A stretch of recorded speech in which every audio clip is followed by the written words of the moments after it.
ಒಂದಾನೊಂದು ಊರಿನಲ್ಲಿ ರಾಜಯ್ಯ ಸುಜಾತ ಅನ್ನುವ ಬಡ ದಂಪತಿಗಳಿರ್ತಾ ಇದ್ರು. ಅವರಿಗೆ ಅನಾಮಿಕಾ ಭಾವನಾ ಅನ್ನುವ ಇಬ್ಬರು ಮಕ್ಕಳಿದ್ದರು. ಆ ಇಬ್ಬರಿಗೂ ಮದುವೆ ಮಾಡಬೇಕು ಎಂದು ಸಂಬಂಧಗಳನ್ನು ನೋಡ್ತಾ ಇರುವ ಸಮಯದಲ್ಲಿ ಒಂದು ದಿನ ಇಬ್ಬರು ತಂದೆ ಹತ್ರಕ್ಕೆ ಬರ್ತಾರೆ. ಏನಮ್ಮ, ದುಡ್ಡೇನಾದ್ರೂ ಬೇಕಾ? ದುಡ್ಡಲ್ಲಪ್ಪ, ಮತ್ತೆ ನಾನು ತಂಗಿ ಶಾರದಾ ಅತ್ತೆಯವರ ಮನೆಗೆ ಸೊಸೆಯಾಗಿ ಹೋಗ್ಬೇಕು ಅನ್ಕೋತಾ ಇದ್ದೀವಿ. ರಮೇಶ್ ಬಾವ ವಿನೋದ್ ಮೈದುನ ಇರುವಾಗ ನಮಗೆ ಬೇರೆ ಸಂಬಂಧ ಏಕೆ ನೋಡ್ತಾ ಇದ್ದೀರಪ್ಪ ಎಂದು ಕೇಳುತ್ತಲೇ ರಾಜಯ್ಯ ಏನೋ ಮಾತನಾಡದೆ ಮೌನವಾಗಿರುತ್ತಾನೆ. ಅಪ್ಪ, ಸೋದರತ್ತೆ ಗಯ್ಯಾಳಿ ಅಂತ ನೀವು ಭಯಪಡ್ತಾ ಇದ್ದೀರಲ್ಲ? ಹೌದು ತಾಯಿ, ನಿಮ್ಮ ಸೋದರತ್ತೆ ಶಾರದಳ ವಿಷಯ ನಿಮಗೆ ಗೊತ್ತಿಲ್ಲ. ನಿಮ್ಮ ಅಮ್ಮನ್ನ ಎಷ್ಟೆಲ್ಲ ಕಷ್ಟ ಕೊಟ್ಟಿದ್ದಾಳೋ, ಎಷ್ಟು ಮಾತುಗಳಂದಿದ್ದಾಳೋ ನೋಡಿದ ನನ್ನ ಕಣ್ಣಿಗೆ, ಕೇಳಿದ ನನ್ನ ಕಿವಿಗಳಿಗೆ ಮಾತ್ರವೇ ಗೊತ್ತು. ಅಪ್ಪ, ನೀವು ನಮ್ಮಿಬ್ಬರನ್ನು ಭಯದಿಂದ ಬೆಳೆಸಲಿಲ್ಲ, ಧೈರ್ಯದಿಂದ ಬೆಳೆಸಿದ್ದೀರಾ. ಸೋದರತ್ತೆಗೆ ತಕ್ಕ ಬುದ್ಧಿ ನಾವು ಹೇಳ್ತೀವಿ ಅಪ್ಪ. ನಮ್ಮನ್ನು ಆ ಮನೆಗೆ ಸೊಸೆಯಾಗಿ ಕಳಿಸ್ಬಿಡಿ. ನನ್ನ ಭಯ ಕೂಡ ಇದೆ ತಾಯಿ. ನಿಜ ತಿಳಿದು ಎಲ್ಲಿ ನಿಮ್ಮ ಸಂಸಾರವನ್ನು ಏನು ನಾಶ ಮಾಡ್ಕೊಳ್ಳಲ್ಲಪ್ಪ. ತಂಗಿ ಹೇಳಿದ ಹಾಗೆ ನಮ್ಮನ್ನು ಧೈರ್ಯದಿಂದ ಬೆಳೆಸಿದ್ದೀರಿ ನೀವು. ನಾವು ನಮ್ಮ ಸೋದರತ್ತೆಯನ್ನು ಎದುರಿಸಿ ನಮ್ಮ ಸಂಸಾರವನ್ನು ಯಾಕೆ ನಾಶ ಮಾಡ್ಕೋತೀವಿ ಹೇಳಿ?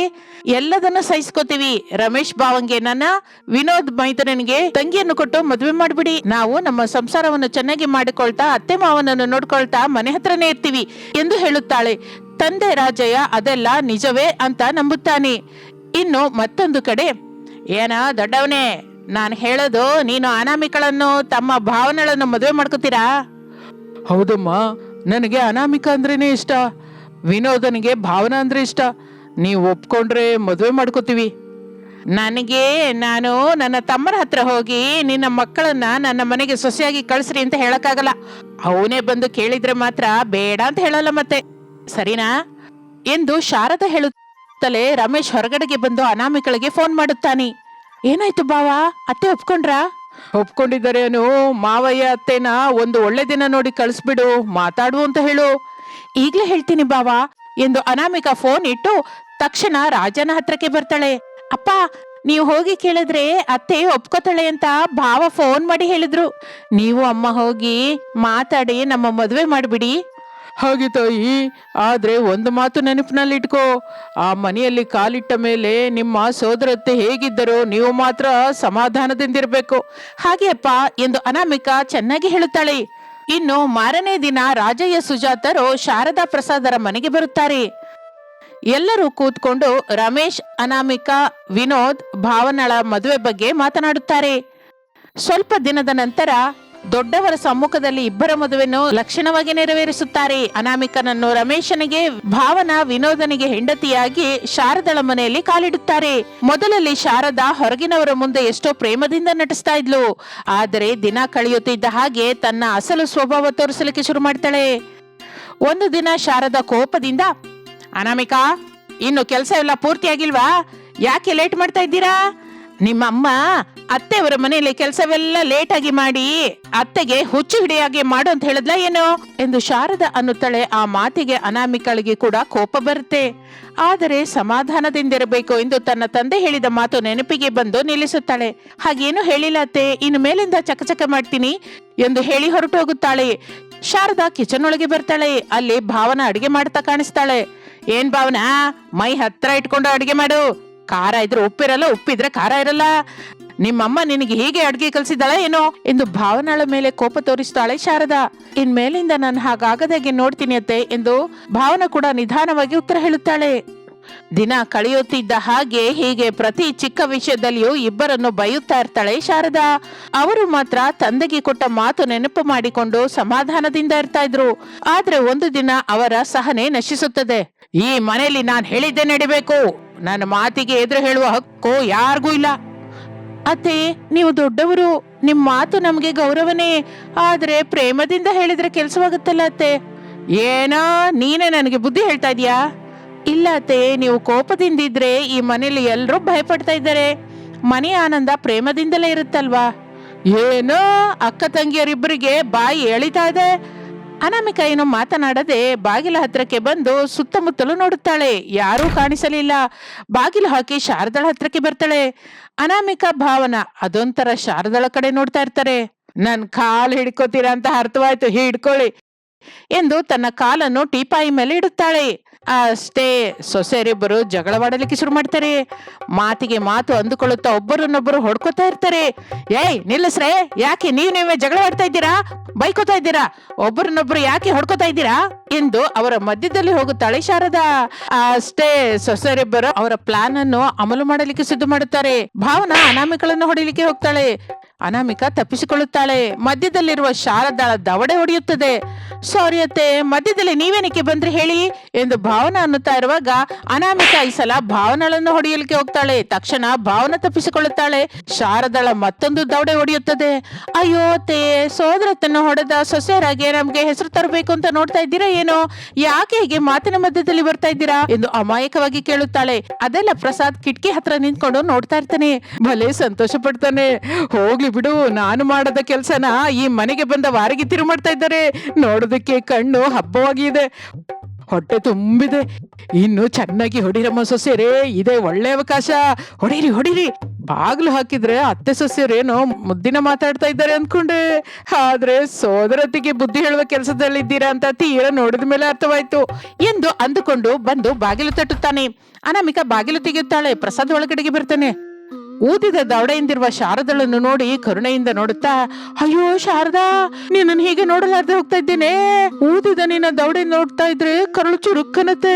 ನಾನು ಸೊಸೆರಿಗೆ ವಾರ್ನಿಂಗ್ ಕೊಡ್ತೀನಿ ಇರು, ಹೀಗಾದ್ರೆ ಲಾಭವಿಲ್ಲ. ನೀನ್ ಅತ್ತೆ ಅಂದ್ಕೋತಾ ಇದ್ದೀರಾ, ಕಸ ಅಂದ್ಕೋತಾ ಇದ್ದೀರಾ, ಇಲ್ಲ ಅಂದ್ರೆ ಸಾರಿ ನಿನ್ನ ತೆಗೆದು ಏನಕ್ಕೂ ಕೆಲಸ ಬಾರದ ಕರ್ಬೇವಿನ ಸೊಪ್ಪು ಅಂದ್ಕೊಂಡಿದ್ದಾರ, ಏನ್ ಅನ್ಕೋತಾ ಇದ್ದಾರೆ ನಿಜಕ್ಕೂ ಈ ವಾರಗಿತ್ತಿಯರು ಎಂದು ರೊಚ್ಚಿಗೆ ಹೇಳುತ್ತಾನೆ. ಶಾರದ ಕೋಪದಿಂದ ನೋಡುತ್ತಾ ನೋವಿರುವ ದವಡೆಯಿಂದ, ಏನಯ್ಯ ಮಾಡಿದ ಆಕ್ಟಿಂಗ್ ಸಾಕು. ಸೊಸೆಯರು ನನ್ನನ್ನು ಹೊಡಿತಾ ಇದ್ರೆ ಕಿಟಕಿ ಹತ್ರ ನಿಂತ್ಕೊಂಡು ನೀನು ನೋಡಿ ಸಂತೋಷ ಪಡೋದು ನಾನು ನೋಡ್ದೆ. ಸೊಸೆಯರು ಅಷ್ಟೆಲ್ಲ ಹೊಡೆದಿದ್ದಕ್ಕೆ ನನ್ಗೆ ದುಃಖವಿಲ್ಲ ಹೊರತು ನನ್ನನ್ನು ಹೊಡಿತಾ ಇದ್ರೆ ನೀವು ಸಂತೋಷ ಪಟ್ರಲ್ಲ, ಅದೇ ನನಗೆ ತುಂಬಾ ದುಃಖವೆನಿಸುತ್ತೆ ಎಂದು ಶಾರದ ಹೇಳುತ್ತಲೇ ಪ್ರಸಾದ್ ಅದೊಂಥರ ಮುಖ ಇಟ್ಟು ತನ್ನಲ್ಲಿ ತಾನು, ಈ ಅಳುವೆಲ್ಲ ನಾನು ನೋಡಿ ಸಂತೋಷ ಪಟ್ಟಿದ್ದಕ್ಕೆ ಅನ್ನೋ ಮಾತು, ಈ ಮನೆಗೆ ಸೊಸೆಯಾಗಿ ಬಂದ ಅನಾಮಿಕ ಭಾವನ ಹೊಡೆದಿದ್ದಕ್ಕಲ್ಲ ಅಂದ್ರೆ ಎಂದು ಅಂದುಕೊಂಡು ಮೇಲಕ್ಕೆ ಮಾತ್ರ ಪ್ರೇಮ ಇರುವ ಹಾಗೆ ನಟಿಸುತ್ತಾ, ಅಯ್ಯೋ ಶಾರದಾ, ನೀನ್ ಯಾರಾದ್ರೂ ಹೊಡ್ತಾ ಇದ್ರೆ ನಾ ಸುಮ್ನೆ ಇರ್ತೀನ ಹೇಳು, ನನ್ನ ಪ್ರಾಣವಾದ್ರೂ ಪಣಕ್ಕಿಡ್ತೀನಿ ಅಂತ ಗೊತ್ತಲ್ಲ, ಆದ್ರೆ ಇಲ್ಲಿ ಸೊಸೆಯರಲ್ವಾ, ಅದಕ್ಕೆ ನಾನು ನನ್ನ ಪ್ರಾಣವನ್ನು ಪಣಕ್ಕಿಡಲಾರ್ದೆ ಹೋದೆ. ಅಷ್ಟೇ ಅಲ್ವಾ ಶಾರದಾ, ನೀಲಾಂಬರಿ ಶಿವಗಾಮಿ ಅಂತ ನಿನ್ನನ್ನು ಸೊಸೆಯರಿಬ್ರು ಟೆನ್ನಿಸ್ ಆಡ್ಕೊಂಡ ಹಾಗೆ ಆಡ್ಕೋತಾ ಇದ್ರೆ ನನಗೂ ಬಹಳ ದುಃಖವೆನಿಸ್ತು. ಇನ್ನು ನನ್ನ ಪರಿಸ್ಥಿತಿ ಏನು ಅಂತ ಊಹಿಸ್ಕೊಂಡ್ರೆ ಭಯವಾಗುತ್ತೆ. ಅದಕ್ಕೆ ನಾನು ಮಧ್ಯದಲ್ಲಿ ಬರ್ಲಿಲ್ಲ, ಅಡ್ಡಪಡಿಸ್ಲಿಲ್ಲ. ಈ ಕಥೆ ಎಲ್ಲ ನಾನು ನಂಬಲ್ಲ. ನಿನ್ಮೇಲೆ ಶಾರದಾ, ಓಹೋ, ಸೊಸೆಯರು ನನ್ನನ್ನ ಮನೆಯಿಂದ ಕಳಿಸ್ಬೇಕು ಅಂತ ನೋಡ್ತಾ ಇದ್ರೆ ನೀವು ಮಾತ್ರ ಏಕವಾಗಿ ನನ್ನನ್ನ ಲೋಕದಿಂದ ಕಳಿಸ್ಬೇಕು ಅಂತ ಒದ್ದಾಡ್ತಾ ಇದ್ದೀರಲ್ಲ. ನೋಡು ಶಾರದಾ, ನೀನ್ ಇಂಥ ಮಾತಂದ ಮೇಲೆ ನಾನಿಲ್ಲಿ ಇರಲಾರೆ ಎಂದು ಪ್ರಸಾದ್ ಅನ್ನುತ್ತಾ ಇರುವಾಗ ಹೊಗೆ ಉಗುಳುತ್ತಿರುವ ಬಿಸಿ ನೀರಿನ ಪಾತ್ರೆಯನ್ನು ಹಿಡಿದುಕೊಂಡು ಅನಾಮಿಕ ಬರ್ತಾಳೆ. ಅಷ್ಟೇ ಬಿಸಿಯಾಗಿ ಹೊಗೆ ಬರ್ತಾ ಇರುವ ಬಿಸಿ ಅನ್ನದ ಪಾತ್ರೆಯನ್ನು ಹಿಡ್ಕೊಂಡು ಭಾವನ ಬರುತ್ತಾಳೆ. ವಾರಗಿತ್ತಿಯರಿರುವ ಕೈಯಲ್ಲಿರುವುದನ್ನು ನೋಡಿದ ಶಾರದಳ ಕಣ್ಣು ಗುಂಡಗೆ ತಿರುಗಲಿಕ್ಕೆ ಶುರು ಆಗುತ್ತೆ. ಭಯದಿಂದ ಪ್ರಸಾದ್ ಮಾತ್ರ, ಅಮ್ಮ ಸೊಸೆ ಅಂದ್ರೆ ಅಷ್ಟೆಲ್ಲ ಹೊಗೆ ಉಗಿ ಬರಿತಾ ಇರುವ ಅದನ್ನ ತಗೊಂಡು ಯಾಕಮ್ಮ ಇಲ್ಲಿಗೆ ಬಂದ್ರಿ? ಅತ್ತೆಯವರ ದವಡೆ ನೋಡಿ, ಒಳ್ಳೆ ಆಲೂಗೆಡ್ಡೆ ಹಾಗೆ ಹೇಗೆ ಊದ್ಕೊಂಡ್ಬಿಟ್ಟಿದೆ. ಆಲೂಗೆಡ್ಡೆ ಹಾಗೆ ಅಲ್ಲಕ್ಕ, ಕಲ್ಲಂಗಡಿ ಹಣ್ಣಿನಾಗೆ ಊದ್ಕೊಂಡ್ಬಿಟ್ಟಿದೆ. ಮತ್ತೆ ಅಷ್ಟೆಲ್ಲ ನೋವಿದೆಯಲ್ಲ ತಂಗಿ, ಬಿಸಿನೀರಿನ ಕಾವು ಕೊಟ್ರೆ ಸರಿ ಹೋಗುತ್ತೆ. ಬಿಸಿ ನೀರಿನ ಕಾವಿಗಿಂತ ಬಿಸಿ ಬಿಸಿ ಅನ್ನನ ಬಟ್ಟೆಯಲ್ಲಿ ಸುತ್ತಿ ಕಾವಿಲ್ಲಿಟ್ರೆ ಬೇಗ ನೋವು ಊತ ತಗ್ಗತಕ್ಕ, ಏನಂತೀರ ಮಾವಯ್ಯ ಎಂದು ವಾರಗಿತ್ತಿಯರು ಕೇಳುತ್ತಾ ಇದ್ದಾರೆ. ಪ್ರಸಾದ್ ತನ್ನಲ್ಲಿ ತಾನು, ಇಲ್ಲಿದ್ರೆ ನಾವು ಚಟ್ನಿಯಾಗೋ ಹೋಗಿದೆ, ನಾವು ಮೆಲ್ಲಗೆ ಜಾರ್ಕೊಂಡ್ರೆ ಒಳ್ಳೇದು ಎಂದು ಅಂದುಕೊಂಡು ಪ್ರಸಾದ್ ಅಲ್ಲಿಂದ ಹೊರಟು ಹೋಗುತ್ತಾನೆ. ನಿನ್ನ ಮದುವೆ ಆಗುವ ಮೊದಲು ನನ್ನ ಹತ್ರಕ್ಕೆ ಬಂದು ನನ್ನ ಕಾಲ್ ಹಿಡ್ಕೊಂಡು ನನ್ನನ್ನು ಹೇಗೆ ನೋಡ್ಕೋತೀಯ ಅಂತ ಹೇಳಿದ್ದೀರಾ. ಮದುವೆ ಆದ್ಮೇಲೆ ನಾನು ಹೇಗೆ ನೋಡ್ಕೋತಾ ಇದ್ದೀರಾ? ಇನ್ನು ನಾನು ನಿಮ್ಮನ್ನು ಬಿಡೋದಿಲ್ಲ. ಈ ಮದುವೆಗೆ ಮೊದಲು ಮದುವೆ ಆದ ಮೇಲೆ ಅನ್ನುವ ಕಾನ್ಸೆಪ್ಟ್ ನಿಮ್ಗೆ ನೆನಪಿದ್ಯಾ? ಇಲ್ಲ ಹಾಗೆ ಎಲ್ಲೋ ಅಂದ ಹಾಗೆ, ಕೇಳಿದ ಹಾಗೆ, ಮಾಡಿದ ಹಾಗೆ ಜ್ಞಾಪಕ ಬರುತ್ತೆ ಏನೋ, ಆಲೋಚಿಸಿ. ಒಂದ್ಸಲ ಚೆನ್ನಾಗಿ ಆಲೋಚಿಸಿ ಅತ್ತೆ. ಅರ್ಥವಾಯ್ತು ಸೊಸೆಯರೇ, ನಾನು ಕೂಡ ನಿಮ್ಮಮ್ಮನ್ನ ಹೀಗೆ ಕಷ್ಟ ಕೊಟ್ಟಿದ್ದೆ, ದುಃಖ ಕೊಟ್ಟಿದ್ದೆ. ಈಗ ನೀವು ಬಂದು ನನಗೆ ತಕ್ಕ ಬುದ್ಧಿ ಹೇಳಿದ್ದೀರಾ. ಸುಜಾತನನ್ನು ಕ್ಷಮಿಸು ಅಂತ ಕೇಳ್ತೀನಿ ಎಂದು ತಕ್ಷಣ ಫೋನ್ ತೆಗೆದು ಸುಜಾತಾಳ ಹತ್ತಿರ ಮಾತನಾಡುತ್ತಾಳೆ ಶಾರದಾ. ಅಯ್ಯೋ ಅದಕ್ಕೆ ನಮ್ಮ ಮಧ್ಯೆ ಇಂಥದ್ದು ಮಾತುಗಳೇನಕ್ಕೆ ಹೇಳಿ, ನಾನು ಅದನ್ನ ಯಾವತ್ತೋ ಮರ್ತೋದೆ. ಆದ್ರೆ ನನ್ನ ಸೋದರ ಸೊಸೆಯರು ಮರ್ತೋಗಿಲ್ಲ ಸುಜಾತ, ನನಗೆ ತಕ್ಕ ಬುದ್ಧಿ ಹೇಳಿದ್ದಾರೆ. ಇನ್ನು ಫೋನ್ ಅವರಿಗೆ ಕೊಡೋದಕ್ಕೆ ನೀನೇನು ಅನ್ಬೇಡ ಸುಜಾತ, ಸೊಸೆಯರು ಒಳ್ಳೆ ಕೆಲಸ ಮಾಡಿದ್ದಾರೆ. ನಾನು ಗಯ್ಯಾಳಿ ಆಗಿರೋದು ನನ್ನ ಸೊಸೆಯರಿಗೆ ಇಷ್ಟವಿಲ್ಲ. ಈ ಗಯ್ಯಾಳಿ ಸೋದರತೆಗೆ ಬುದ್ಧಿ ಹೇಳಿದ ಸೊಸೆಯರು ನಂಗೆ ಉಪಕಾರ ಮಾಡಿದ್ದಾರೆ. ನೀನು ಉತ್ತಮ ಸಮಯ ನೋಡ್ಕೊಂಡು ಒಂದು ದಿನ ಮನೆಗೆ ಬನ್ನಿ, ಹಾಯಾಗಿ ಕುಟುಂಬವೆಲ್ಲ ಕಳೆಯೋಣ ಎಂದು ಹೇಳುತ್ತಾಳೆ. ಸುಜಾತ ಮಾತನ್ನು ಕೇಳಿ ಎಷ್ಟೋ ಸಂತೋಷ ಪಡುತ್ತಾಳೆ. ಫೋನ್ ಕಟ್ ಮಾಡಿದ ಶಾರದಳನ್ನು ನೋಡಿ, ನಮ್ಮನ್ನು ಕೂಡ ಕ್ಷಮಿಸ್ಬಿಡಿ ಅತ್ತೆ. ಕ್ಷಮಿಸಿದ್ದೀನಿ ಸೊಸೆಯರೇ, ಆಗಿದ್ದೇನೋ ಆಗಿಯೋಯ್ತು, ಇನ್ನು ಮೇಲೆ ನಾವೆಲ್ಲ ಜೊತೆಯಾಗಿರೋಣ ಎಂದು ಹೇಳುತ್ತಾಳೆ. ಇನ್ನು ಎಲ್ಲರೂ ಆಗಿನಿಂದ ಸಂತೋಷದಿಂದ ಜೀವಿಸಲಿಕ್ಕೆ ಶುರು ಮಾಡುತ್ತಾರೆ. ತಿಮ್ಮಾಪುರ್ ವಿಲೇಜ್ಗೆ ಹೋಗುವ ದಾರಿಯಲ್ಲಿ ಒಂದು ಕಡೆ ಅನಾಮಿಕ ಭಾವನ ಸೇರಿ ಪೆಟ್ರೋಲ್ ತುಂಬಿದ 2 ಲೀಟರ್ಗಳ ಬಾಟಲ್ ಇಟ್ಕೊಂಡು ಸ್ವಲ್ಪ ಹೆಚ್ಚಿನ ದರಕ್ಕೆ ಮಾರ್ತಾ ಇರ್ತಾರೆ. ಪೆಟ್ರೋಲ್ ಬೇಕಾದವರು ದುಡ್ಡು ಕೊಟ್ಟು ತಗೊಂಡು ಹೋಗ್ತಾ ಇರ್ತಾರೆ. ಒಂದು ದಿನ ರಾಧಿಕಾ ಸ್ಕೂಟಿ ಮೇಲೆ ಊರಿನೊಳಗೆ ಹೋಗುತ್ತಾ ಅನಾಮಿಕಳನ್ನು ಭಾವನಳನ್ನು ನೋಡಿ ನಿಲ್ಲುತ್ತಾಳೆ. ತನ್ನಲ್ಲಿ ತಾನು, ಇವರು ನೋಡ್ತಾ ಇದ್ರೆ ನಮ್ಮ ಶಾರದಾ ಚಿಕ್ಕಿ ಮನೆಗೆ ಬಂದ ಸೊಸೆಯರಿದ್ದ ಹಾಗಿದ್ದಾರೆ. ಇವರು ಇಲ್ಲಿ ಪೆಟ್ರೋಲ್ ಏನಕ್ಕೆ ಮಾರ್ತಾ ಇದ್ದಾರೆ? ಇವರು ಊರು ಕನ್ನಾಯಿಪಲ್ಲಿ ಅಲ್ವಾ? ಒಂದ್ ವೇಳೆ ಪೆಟ್ರೋಲ್ ಮಾರ್ಕೊಂಡು ಏನಾದ್ರೂ ಜೀವಿಸ್ತಾ ಇದ್ದಾರಾ? ಅದೇನೋ ಅವ್ರ ಊರಿನ ಹತ್ರನೇ ಮಾಡಬಹುದಲ್ಲ, ಇಷ್ಟು ದೂರದವರೆಗೂ ಬಂದು ಇಲ್ಲಿ ಮಾರೋದೇನಕ್ಕಪ್ಪ ಅಂದುಕೊಂಡು ಸ್ಕೂಟಿಯನ್ನು ಪಕ್ಕಕ್ಕೆ ಇಟ್ಟು ಅವರ ಹತ್ರಕ್ಕೆ ಬರುತ್ತಾಳೆ. ಭಾವನಾ ರಾಧಿಕಳನ್ನು ಗುರುತು ಹಿಡಿಯಲಿಲ್ಲ, ಆದರೆ ಅನಾಮಿಕ ಗುರುತು ಹಿಡಿಯುತ್ತಾಳೆ. ಹೇಳಿ, ಲೀಟರ್ ಬೇಕಾ 2 ಲೀಟರ್ ಬೇಕಾ? ಲೀಟರ್ ಆದ್ರೆ 200 ರೂಪಾಯಿ, 2 ಲೀಟರ್ಗೆ 400 ರೂಪಾಯಿಗಳು.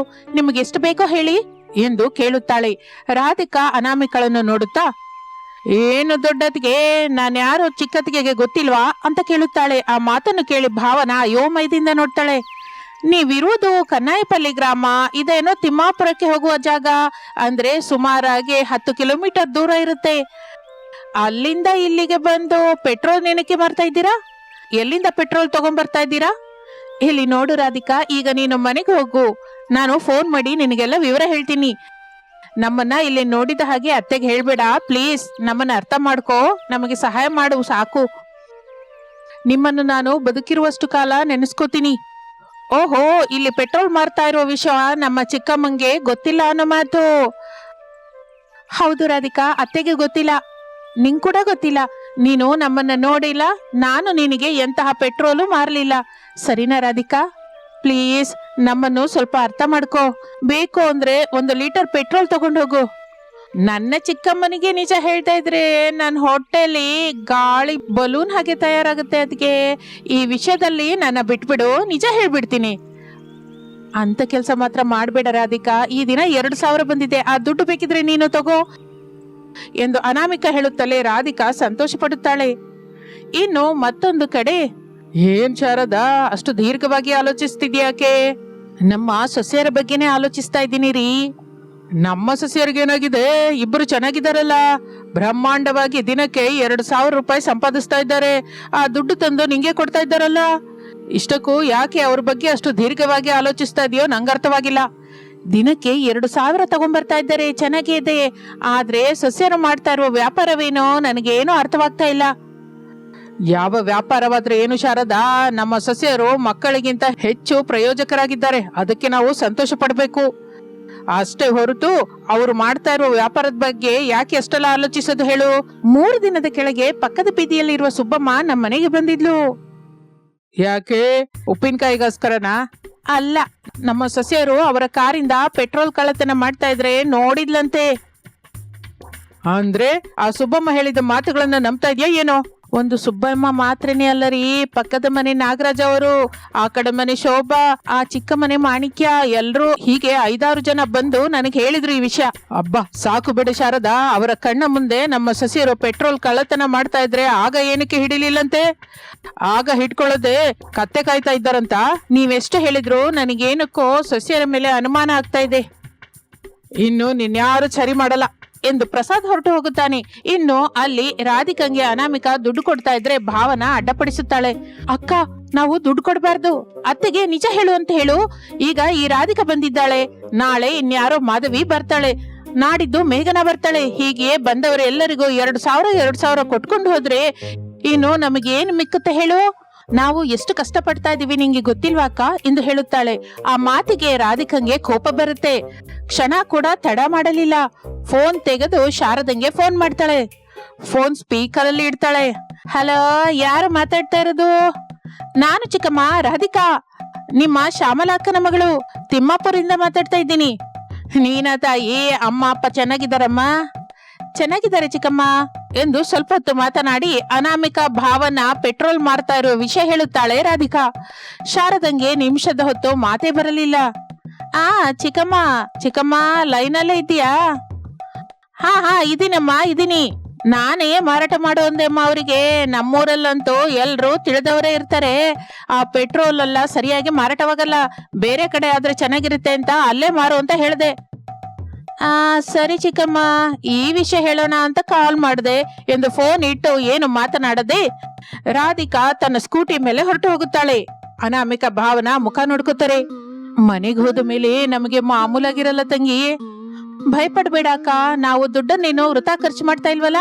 ಪ್ರತಿ ದಿನವೂ ಬಂದ ದುಡ್ಡನ್ನು ತಗೊಂಡು ಹೋಗಿ ಅತ್ತೆಗೆ ಕೊಡ್ತಾ ಇದೀವಲ್ಲ, ಅದೇ ವಿಷಯನ ಮಾತಾಡೋಣ. ತಂಗಿ, ನಾವು ಪೆಟ್ರೋಲ್ ಮಾರೋದು ತಪ್ಪಲ್ಲ, ಆದ್ರೆ ಕಳ್ಳತನ ಮಾಡಿ ಮತ್ತೆ ಮಾರ್ತಾ ಇದೀವಲ್ಲ ಅದು ತಪ್ಪು. ಮತ್ತೆ ಪರಿಸ್ಥಿತಿ ಹಾಗೆ ಬಂದಿದೆ, ಅದಕ್ಕೆ ತಕ್ಕ ಹಾಗೆ ನಾವು ನಡ್ಕೋತಾ ಇದೀವಿ. ಅತ್ತೆಗೆ ಅರ್ಥವಾಗುವ ಹಾಗೆ ಹೇಳೋಣ ಅಕ್ಕ ಎಂದು ಧೈರ್ಯ ಹೇಳುತ್ತಾಳೆ. ಹಾಗೆ ಆ ದಿನ ಕಳೆದು ಹೋಗುತ್ತದೆ. ಇನ್ನು ಮಾರನೇ ದಿನ ಅನಾಮಿಕಾ ಭಾವನ ಸೋಫಾದಲ್ಲಿ ಕೂತ್ಕೊಂಡ ಅತ್ತೆ ಶಾರದಳ ಮುಂದೆ ಮೌನವಾಗಿ ನಿಂತಿರುತ್ತಾರೆ. ಶಾರದಾ ಅವರನ್ನು ಕೋಪದಿಂದ ನೋಡುತ್ತಾ, ಸೊಸೆಯರೇ, ನಾನು ಕೇಳಿದ್ದಕ್ಕೆ ನಿಮ್ಮಿಂದ ಇನ್ನೂ ಉತ್ತರ ಬರಲಿಲ್ಲ ಎಂದು ಕೇಳುತ್ತಾಳೆ. ಅಕ್ಕ ಹೇಳ್ತಾಳೆ ಅತ್ತೆ ಎಂದು ಭಾವನೆ ಹೇಳುತ್ತಲೇ ಅನಾಮಿಕಾ ಗಾಬರಿಯಿಂದ, ನಾನ್ ಹೇಳಲಾರೆ ಅತ್ತೆ, ಭಾವನನೇ ನಿಮಗೆ ಅರ್ಥವಾಗುವ ಹಾಗೆ ಹೇಳ್ತಾಳೆ ಎಂದು ಅನಾಮಿಕಾ ಗಾಬರಿಯಾಗಿ ಎನ್ನುತ್ತಾಳೆ. ಅಕ್ಕ, ನೀನು ನನಗಿಂತ ಈ ಮನೆಗೆ ಮೊದಲು ಬಂದ ಸೊಸೆ. ನಾವು ಮಾಡ್ತಾ ಇರುವ ಪೆಟ್ರೋಲ್ ಕಳ್ಳತನದ ಬಗ್ಗೆ ನೀನೇ ಹೇಳ್ಬೇಕು.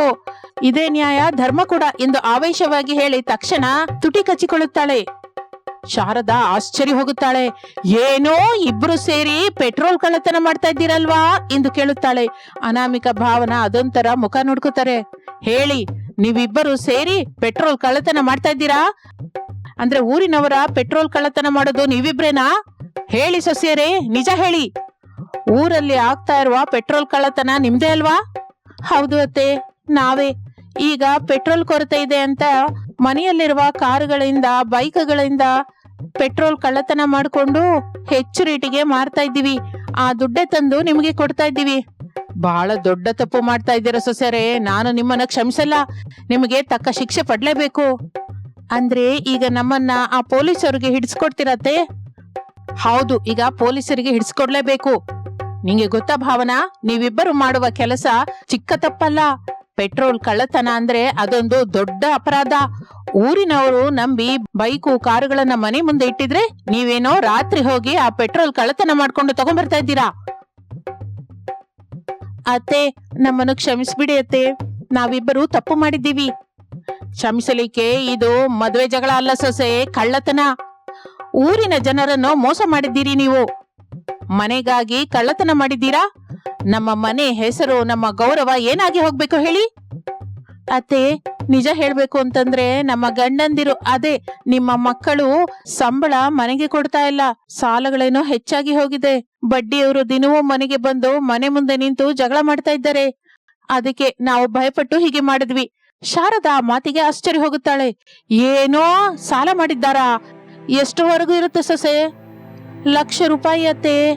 ಈ ವಿಷಯ ನಿಮಗೆ ಹೇಳಿದ್ರೆ ನೀವು ದುಃಖ ಪಡ್ತೀರಲ್ವಾ, ಅದಕ್ಕೆ ಹೇಳಲಿಲ್ಲ. ಏನೋ ಅಷ್ಟುವರೆಗೂ ಇದೆಯಾ? ಅತ್ತೆ, ಒಂದು ಸಲ ಪೊಲೀಸರ ಹತ್ರಕ್ಕೆ ಹೋದ್ರೆ ನಮ್ಮ ಜೀವನ, ನಿಮ್ಮ ಮಕ್ಕಳ ಹೆಸರು, ಈ ಮನೆ ಹೆಸರು ಎಲ್ಲ ಕೆಟ್ಟ ಹೋಗುತ್ತೆ ಅತ್ತೆ. ನಾವು ಇನ್ಮೇಲೆ ಆ ಕೆಲಸ ಮಾಡಲ್ಲ ಅತ್ತೆ, ನಿಮ್ಮ ಕಾಲ್ ಹಿಡಿತೀವಿ. ದಯವಿಟ್ಟು ನೀವೇ ನಮ್ಮನ್ನ ಕಾಪಾಡಿ ಎಂದು ವಾರಗಿತ್ತಿಯರಿಬ್ಬರು ಶಾರದಳನ್ನ ಬೇಡಿಕೊಳ್ಳುತ್ತಾರೆ. ಅಂದ್ರೆ ನೀವು ಕಳ್ಳತನ ಮಾಡಿದ ಪ್ರತಿ ಮನೆಗೆ ಹೋಗು, ಪೆಟ್ರೋಲ್ ಎಷ್ಟು ತೆಗೆದಿದ್ದಾರೋ ಅಷ್ಟು ತಿರುಗಿ ಕೊಡ್ಬೇಕು. ಪೆಟ್ರೋಲ್ ಇಲ್ದಿದ್ರೆ ದುಡ್ಡಾದ್ರೂ ಕೊಡ್ಬೇಕು. ಅತ್ತೆ, ಆಗ ಅವರು ನಮ್ಗೆ ಹೊಡಿತಾರೆ. ಈ ವಿಷಯ ಹೇಳಿ ಪೊಲೀಸರಿಗೆ ಹೇಳ್ತಾರೆ. ಅದು ನಡೆಯದೇ ಇರೋ ಹಾಗೆ ನಾನು ಕೂಡ ನಿಮ್ ಜೊತೆ ಬರ್ತೀನಲ್ಲ, ಬನ್ನಿ. ನೀವು ನಿಜವಾಗಿ ದೇವತೆ ಅತ್ತೆ. ಶಾರದಾ ಅನಾಮಿಕಾ ಭಾವನಳನ್ನು ಹಿಂದೆ ಇಟ್ಟುಕೊಂಡು ಅವರು ಕಳ್ಳತನ ಮಾಡಿದ ಪ್ರತಿ ಮನೆಗೆ ಕರ್ಕೊಂಡು ಹೋಗಿ ದುಡ್ಡು ಕೊಡಿಸುತ್ತಾಳೆ. ಶಾರದಳ ಮುಖ ನೋಡಿ ಯಾರು ಏನೋ ಅನ್ನಲಾರದೆ ಹೋಗುತ್ತಾರೆ ಅವರಿಬ್ಬರನ್ನು. ಇನ್ನು ಸ್ವಲ್ಪ ಹೊತ್ತಿಗೆ ಮನೆಗೆ ಬರುತ್ತಾರೆ. ಅತ್ತೆ, ನಿಮ್ಮಿಂದಲೇ ನಮಗೆ ಹೊಸ ಜೀವನ ಬಂದಿದೆ. ಈ ದಿನದಿಂದ ನಾವು ಪ್ರಾಮಾಣಿಕವಾಗಿ ಕೆಲಸ ಮಾಡ್ತೀವಿ. ಕಳ್ಳತನ ಮಾಡಿ ಸಂಪಾದಿಸಿದ ದುಡ್ಡು ಎಷ್ಟು ಹೆಚ್ಚಾದರೂ ಸರಿ, ಅದು ಶಾಪದ ಹಾಗೆ ಅಮ್ಮ. ಪ್ರತಿ ಕೆಲಸದಲ್ಲಿಯೂ ನಮ್ಮ ಪ್ರಾಮಾಣಿಕತೆಯೇ ಮುಖ್ಯ. ಅತ್ತೆ, ಮತ್ತೆ ನಿಮ್ಮ ಮಕ್ಕಳು ಮಾಡಿದ ಸಾಲ ಹೇಗೆ ತೀರಿಸಬೇಕು? ನೀವಿಬ್ಬರು ಅಡಿಗೆ ಮಾಡೋದ್ರಲ್ಲಿ ಕೈ ಎತ್ತಿದವರಲ್ಲ. ಇಡ್ಲಿ, ದೋಸೆ, ಬಜ್ಜಿಗಳು ಅಂತ ಸ್ಟಾಲ್ ಇಡೋಣ. ಊರೆಲ್ಲರಿಗೂ ನಿಮ್ಮ ಕೈ ರುಚಿ ತಿಳಿಯುತ್ತೆ, ನೀವು ಬದಲಾಗಿದ್ದೀರಿ ಅಂತ ಅವರು ತಿಳಿತಾರೆ. ಪ್ರಾಮಾಣಿಕವಾಗಿ ಸಂಪಾದಿಸಿದರೆ ಸಾಲ ಕೂಡ ಬೇಗನೆ ತೀರಿ ಹೋಗುತ್ತೆ, ಒಳ್ಳೆ ಹೆಸರು ಕೂಡ ಬರುತ್ತೆ.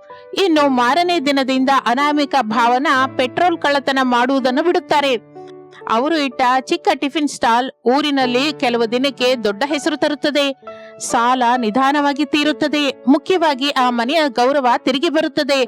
ದಾರಿ ತಪ್ಪಿದವರನ್ನು ಶಿಕ್ಷಿಸಲಿಕ್ಕೆ ಬದಲು ಅವರನ್ನು ಸರಿಯಾಗಿ ತಿದ್ದುವುದೇ ದೊಡ್ಡದು ಎಂದು ಶಾರದಾ ನಿರೂಪಿಸುತ್ತಾಳೆ.